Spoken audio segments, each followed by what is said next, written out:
దక్షిణ భారతదేశంలోని ప్రముఖ చిత్ర నిర్మాణ సంస్థల్లో ఏవిఎం ఒకటి.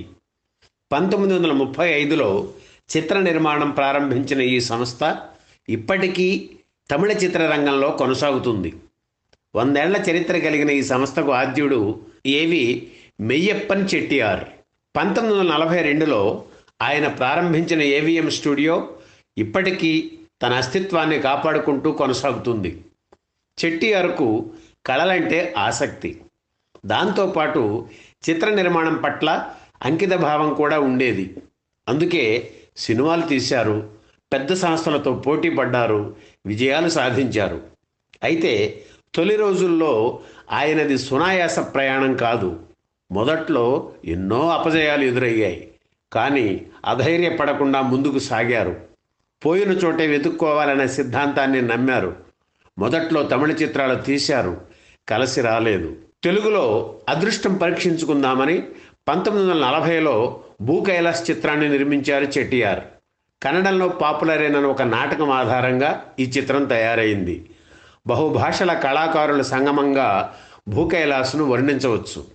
ఈ చిత్రానికి మాటలు రాసిన బలిజేపల్లి లక్ష్మీకాంతం, బాలనటుడు విశ్వం తెలుగువారు, నిర్మాత మెయ్యప్పన్, సంగీత దర్శకుడు ఆర్ సుదర్శన్ తమిళులు, నటీనటులు ఆర్ నాగేంద్రరావు, ఎంవి సుబ్బయ్య, లక్ష్మీబాయి, కమలాబాయి కన్నడిగులు. దర్శకుడు సుందరరావు నడకర్ణి మహారాష్ట్రీయుడు.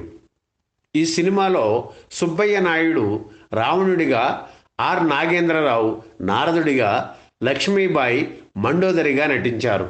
భూ కైలాస్ చిత్రాన్ని విడుదల చేయడానికి పంపిణీదారులు ముందుకు రాలేదు. తనే ఒక సినిమా థియేటర్ రెంట్కు తీసుకొని ఆ చిత్రాన్ని విడుదల చేశారు మెయ్యప్పన్. సినిమా హిట్ అయింది. తనకు మార్గం చూపించిన తెలుగు చిత్ర పరిశ్రమను చెట్టియార్ మరచిపోలేదు.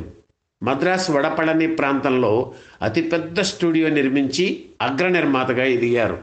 భూ కైలాస్ చిత్రాన్ని రెండవసారి 1958లో నిర్మించారు చెట్టియార్. తెలుగు చిత్ర పరిశ్రమలోని అతిరథ మహారథులు ఎన్టీఆర్, ఏఎన్ఆర్, ఎస్విఆర్, జమున నటించిన చిత్రం ఇది. ప్రతి మహాశివరాత్రి నాడు ఈ సినిమా కానీ, ఇందులో పాటలు కానీ బుల్లితెరపై ప్రదర్శితమవుతూ ఉంటాయి. కర్ణాటకలోని సుప్రసిద్ధ శైవక్షేత్రం గోకర్ణం ఎలా వెలిసిందో తెలిపే కథతో ఈ చిత్రం రూపుదిద్దుకుంది.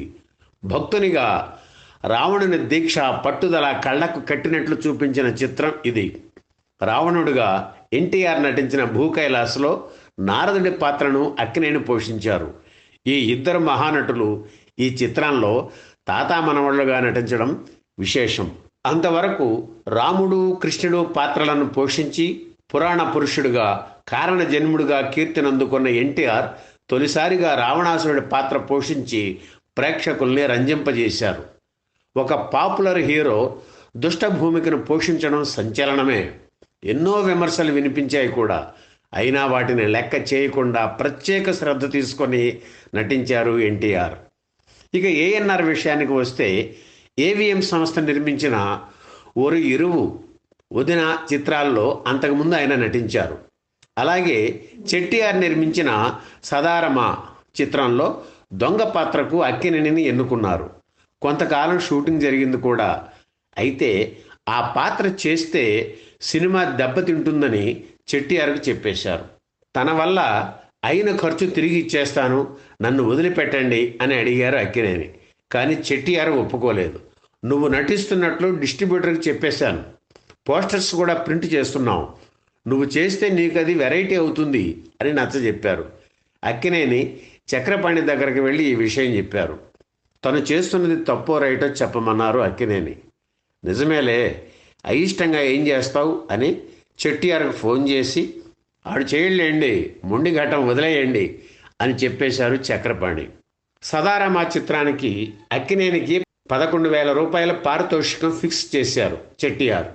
అది అక్కినేని తిరిగి ఇవ్వబోతుంటే, వద్దులే, నీ దగ్గరే ఉంచు, నీకు తగిన వేషం వస్తే చెబుతాను, అప్పుడు తప్పకుండా చెయ్యి అన్నారు చెట్టిఆర్.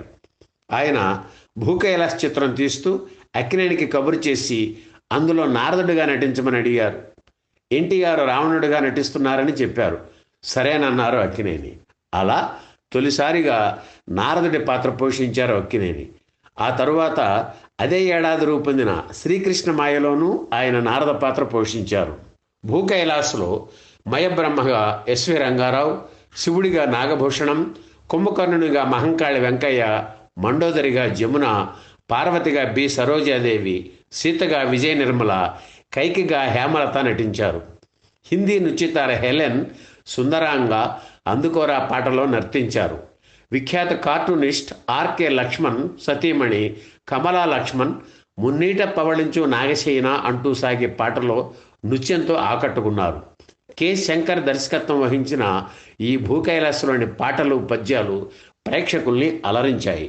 భూకైలాస్ నిర్మాణ సమయంలోనే జమున వ్యవహార శైలి నచ్చగా ఎన్టీఆర్, ఏఎన్ఆర్ ఇకపై ఆమెతో కలిసి నటించకూడదని నిర్ణయం తీసుకుని 3.5 ఏళ్ల పాటు అమలుపరిచారు.